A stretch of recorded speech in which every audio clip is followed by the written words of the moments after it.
Hello everyone, Om Shanti. My name is Ankita and I'm here to explain about the concept of our university. बाबा ने 1936 में एक ईश्वरीय विश्वविद्यालय setup किया जिसका नाम रखा प्रजापिता ब्रह्मा कुमारी ईश्वरीय विश्वविद्यालय। सो बेसिकली ये एक गॉडली यूनिवर्सिटी है। जब हम डेली सेंटर्स पे जाके मुरली सुनते हैं तो we just take it like an institution के एक संस्था है जहाँ हम बस आके सत्संग कर रहे हैं। तो बाबा कहते हैं ये सत्संग नहीं है, आप लोग पढ़ाई कर रहे हैं, डेटीज बनने के लिए आप पढ़ाई कर रहे हैं। आज बाबा ने मुरली में एक महावाक्य बोला कि अभी तुम पुरुषोत्तम संगम युगी बने हो, उत्तम ते उत्तम पुरुष हैं ही श्री लक्ष्मी नारायण। दुनिया को पता ही नहीं है कि किस एजुकेशन से इन्होंने ये पद पाया है। तुम पढ़ रहे हो ये पद पाने के लिए, और कौन पढ़ाते हैं? भगवान। So this is a very deep line which we need to understand कि हमें पढ़ाने वाला है कौन। एंड वो कह रहे कि मैं बस एक ही बार आता हूँ इस कॉन्फ्लुएंस एज में, इस संगम युग पे आता हूँ और आकर के इस सृष्टि के आदि मध्य अंत का सारा ज्ञान आपको देता हूँ। हिस्ट्री, ज्योग्राफी, सब चीज़ें मैं आकर के आपको समझाता हूँ। But the thing is, we just don't take it like studies. We take it like an institution, एक spiritual संस्था बस। बाबा डेली आके मुरली चलाते हैं, उसमें वो बहुत डीप कॉन्सेप्ट्स को समझाने की कोशिश करते हैं कि जैसे आज यहाँ पे कितना घुइये टॉपिक बाबा ने समझाया कि श्री लक्ष्मी नारायण जो द टॉप मोस्ट देवी देवता थे, जिनकी तुम लोग मंदिरों में पूजा करते हो, वो एक्चुअली देवी देवता बने कैसे? ये एक बहुत डीप क्वेश्चन है जिसका संसार में किसी के पास जवाब नहीं होता कि वो एक्चुअली बने कैसे, क्यों हम उनकी मंदिरों में पूजा कर रहे हैं। तो बाबा आके ऐसे घुइये कॉन्सेप्ट्स को डेली मुरली में आके क्लियर करते हैं। मुरली के अंदर वो डेली आके होमवर्क देते हैं, जिस होमवर्क को अप्लाई करके हम अपने अंदर ट्रांसफॉर्मेशन लेके आते हैं एंड उसी ट्रांसफॉर्मेशन से हम सतयुग के देवी देवता बनते हैं। ठीक है, दिस इज संगम युग when God has arrived and teaching us Raja Yoga, even giving us knowledge कि सृष्टि कैसे शुरू हुई थी, आप कौन है, मैं कौन हूँ, आपको कहाँ चलना है उसके बाद, एंड उसके बाद इस संगम युग पर कौन सी पढ़ाई पढ़ रहे हो। So all I want to say that don't take it like कि कोई संस्था है बस एंड जहाँ पे रोज सत्संग की जैसे मुरली चल रही है। नहीं, it's a very deep thing. आपको मुरली सुनने का चांस मिल रहा है, उसमें आपको डेली होमवर्क मिलता है, वो अभ्यास हमें करने होते हैं ताकि हम लाइफ ट्रांसफॉर्मेशन कर सकें। अब अगर ये यूनिवर्सिटी है तो बहुत तरह के कोर्सेज भी होंगे, जैसे अपने इंस्टीट्यूशन में stress management, anger management, how to live your life peacefully, बहुत सारे ऐसे कोर्सेज करवाए जाते हैं। स्टार्टिंग में 7 डेज़ का कोर्स होता है जहाँ पे एक तरह से हमें ABCD सिखाई जाती है कि आप कौन हैं, बाबा कौन है। एंड उसके बाद आपको डेली मुरली सुनने का चांस मिलता है। मुरली सुनने के बाद कुछ बच्चे रेगुलरली उसे सुनेंगे भी, but they will not implement it in their personal life on daily basis. और जो बच्चे इसे as a homework, as a studies लेंगे, उसे एनालाइज करेंगे, साइंटिफिकली एलिब्रेट करने की कोशिश करेंगे उसे, उनके अंदर इसी जन्म में वो डिवाइन गुण देखने में आएंगे।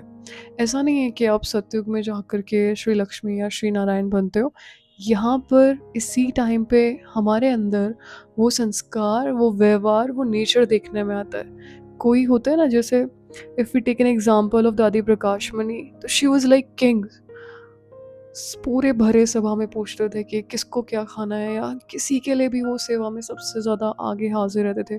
उनकी दिल बिल्कुल राजाओं जैसी थी। उनके व्यवहार से, संस्कार से पता चलता था that she is going to be the king in heaven, because आज उन्होंने उस लेवल पे वो धारणा की थी। Dadi Janki, she was always like a princess of Shiv Baba. Baba का उनके प्रति जैसा प्यार था, जो गुण उन्होंने इस समय में धारण किए थे, जिस लेवल की उन्होंने सेवा की थी, उनके अंदर वो सारे गुण जो फ्यूचर में वो पद पाने वाले हैं अभी देखने में आए। सेम चीज़ हमारे अंदर अभी देखने में आएगी। और वो कब होगा? प्रैक्टिकली वो तब होता है जब हम डेली मुरली से कुछ ना कुछ होमवर्क उठाते हैं और उसे अपनी प्रैक्टिकल लाइफ में इम्प्लीमेंट करते हैं।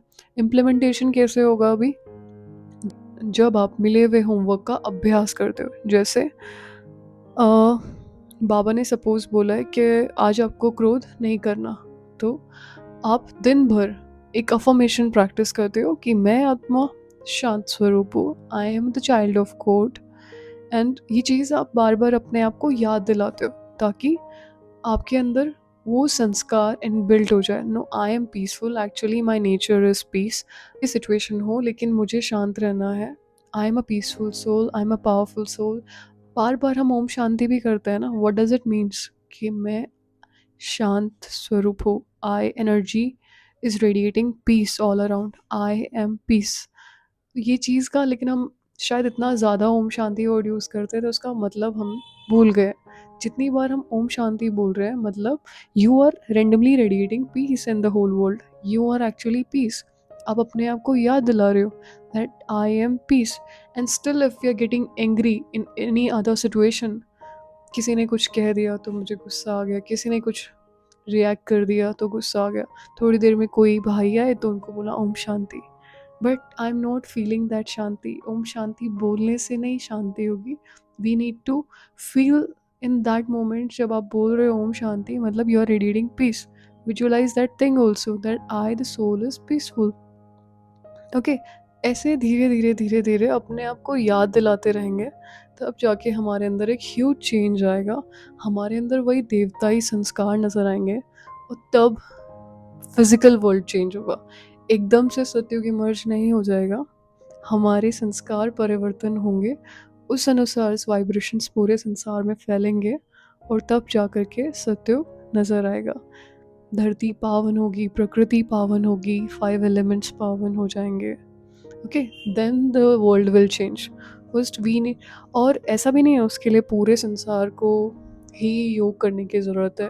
If you have heard about Maharshi effect, तो उसमें कहा जाता है अगर संसार की 1% पॉपुलेशन भी मेडिटेट करती है या पीसफुल वाइब्रेशंस पूरे दुनिया में रेडिएट करती है, उससे संसार का क्राइम रेट रिड्यूस हो जाता है।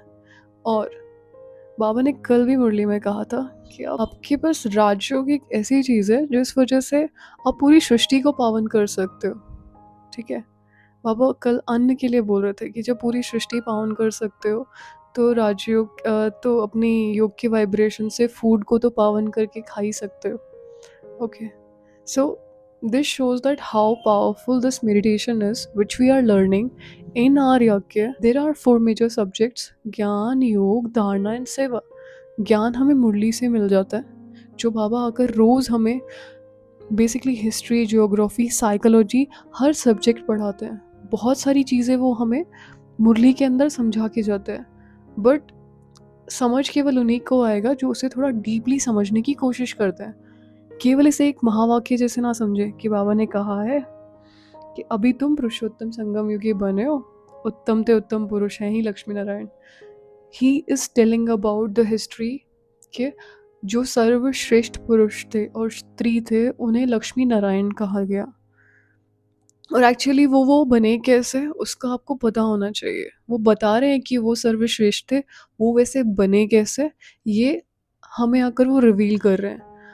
ठीक है, पर बस उनका मुरली सुनाने का तरीका थोड़ा ऐसा होता है, sometimes we just feel it like कि बाबा बस सुना रहे हैं, बट वो बस सुना नहीं रहे, वो बहुत डीप चीज़ उसके पीछे समझा रहे हैं कि ये तुम्हारी यूनिवर्सिटी है, तुम यहाँ पढ़ रहे हो। एंड जब तुम इस यूनिवर्सिटी में पढ़ते हो, तुम जितना अपने 4 मेजर सब्जेक्ट्स में ध्यान रखते हो, जितने अच्छे तुम स्टूडेंट बनते हो, उतने ऊंचे आपके अंदर गुण नज़र आते हैं, और उतना ही ऊंचा सतयुग में आपका पद होता है। चलो, Satyug is a upcoming world, so we don't know about that particular world, but अभी तो हमें पता है, अभी हमारे अंदर वो डिविनिटी नज़र आनी चाहिए, वो कॉन्फिडेंस नज़र आना चाहिए। ज्ञान धारण करने से केवल पुरुषार्थी या ब्राह्मण जीवन में ही बेनिफिट्स नहीं होते, प्रैक्टिकल वर्ल्ड में भी बेनिफिट्स होते हैं। और एक्चुअली बाबा का ये ज्ञान सांसारिक लोगों के लिए ही बना है। बाबा आकर हर एक आत्मा को ये चीज़ समझाने की कोशिश करता है that you are my child, you are a peaceful soul. And वो हम ब्राह्मण्स को ये समझाते हैं दैट यू आर डेटीज।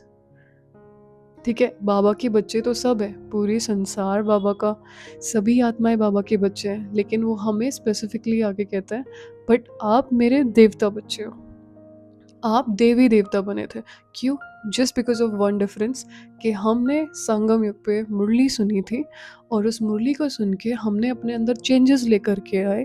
उस डिविनिटी को हमने सेम एज में, सेम समय में धारण किया, जिस वजह से फिर आगे चल कर के हमें वो देवताई पद मिला। और सपोज इस जन्म में हमने वो डिविनिटी धारण कर ली, हम देवी देवताओं जैसा रिएक्शन करेंगे। कोई हम पे गुस्सा कर रहा है, but we are just responding them, जैसे बाबा हमें रिस्पॉन्ड करते हैं। हम कैसे भी बच्चे उनके सामने जाते हैं, लेकिन बाबा का रिस्पॉन्ड हमें लेकर के बहुत अच्छा होता है कि आप में ये विशेषता है, आप तो ऐसे बच्चे हो, आप वैसे। कभी उनको नहीं देखा होगा कि ही सेइंग कि नहीं ये ऐसा है वो वैसा है, नहीं। ही ऑलवेज से दैट नहीं, आप में ये गुण है, आप में ये गुण है, सभी पास है। अव्यक्त मुरलियों में भी हमने काफ़ी बार ये चीज़ सुनी है। तो जब हम डिवाइन होते हैं, तो हमारे लेवल ऑफ कॉन्फिडेंस इंक्रीज हो जाता है, जो हमें बिजनेस में या हर फील्ड में हेल्प करने वाला है, not in just our practical life. अगर हम गृहस्थी हैं, तो बीइंग अ पर्सन, हम घर में सबसे ज़्यादा कॉन्फिडेंट होते हैं if we are practising meditation और doing these homeworks of Murli, right. And वो कॉन्फिडेंस आपको डिसीजन मेकिंग पावर को इंक्रीज करता है, जिसमें आप आने वाले सभी फैसले अच्छे से ले पाते हैं, चाहे वो किसी भी चीज़ से रिलेटेड हो, चाहे वो आपके करियर से, आपके फ्यूचर से, आपके बच्चों के फ्यूचर से रिलेटेड हो। आपको एक पावर आ जाती है वो डिसीजन लेने की। So this is how we need to understand that our institution is not just a yagya, it is a university which is set up by God himself.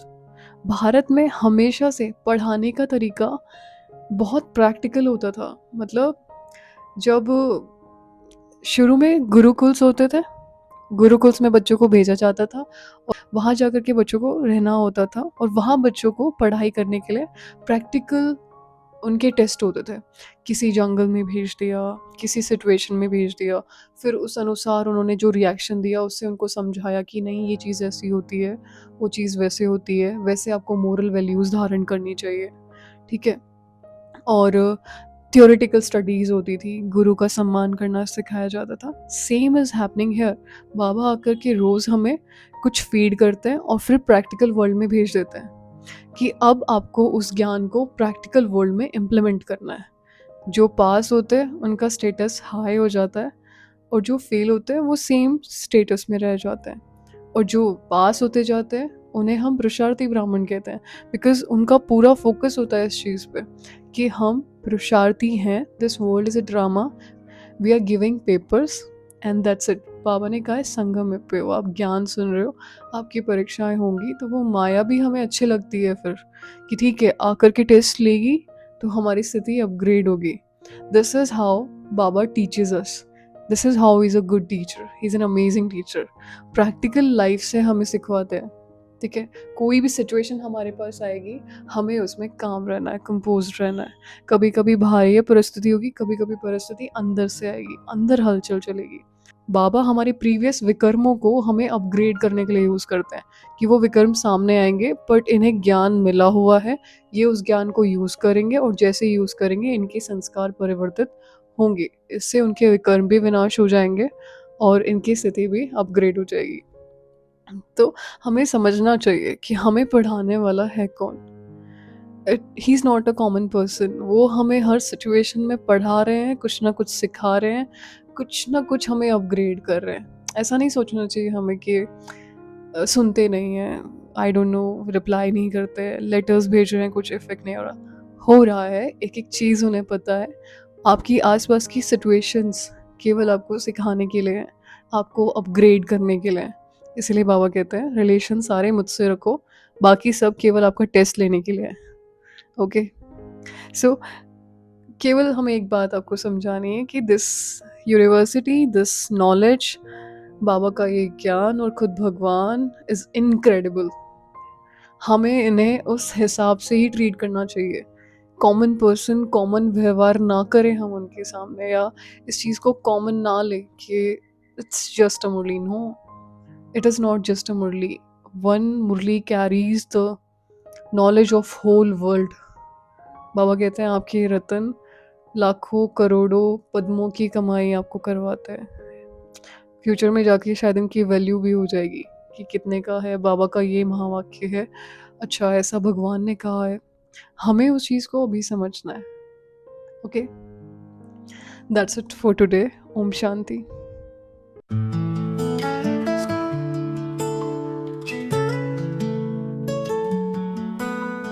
Time has come to bring a change, to break the limits, to widen the range.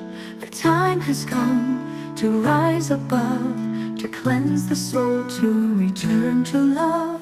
The time has come to learn again, to end the sorrow, to leave all pain. The time has come to claim our role, to purify and become whole.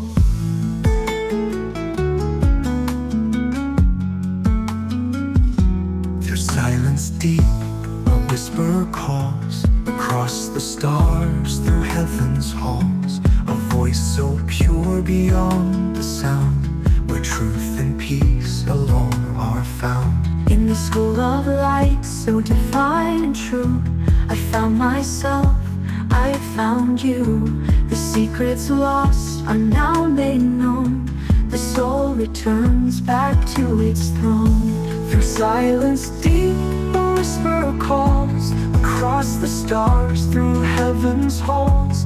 A voice so pure beyond the sound, where truth and peace alone are found. In the school of light, so divine and true, I found myself, I found you. The secrets lost are now made known. The soul returns back to its throne. This is the university set up by God, named as Brahma Kumars. With truth we nod, where souls awaken and light unfolds, where the future golden age is foretold. I am a divine soul, I've come to learn, to purify the self and power return. This is not just a place, it's a sacred call, a classroom of God, open for all.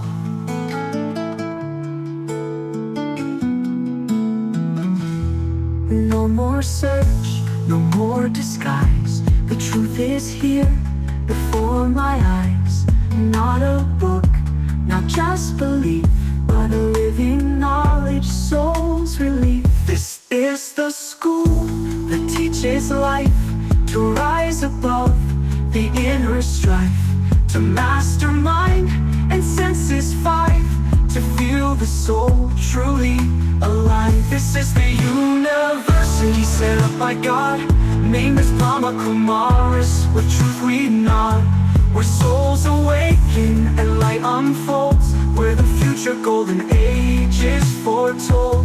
I am a divine soul, I've come to learn, to purify the self and power return. This is not just a place, it's a sacred call, a classroom of God, open for all. Random calls, my home of light, beyond the stars, beyond the night. The world will change and so will I. With Baba's truth, I learn to fly. To purity, peace, love and grace, I'm walking back to that sacred place. The journey ends where it began, in silence deep, in God's own land. The time has come to purify, To go back home.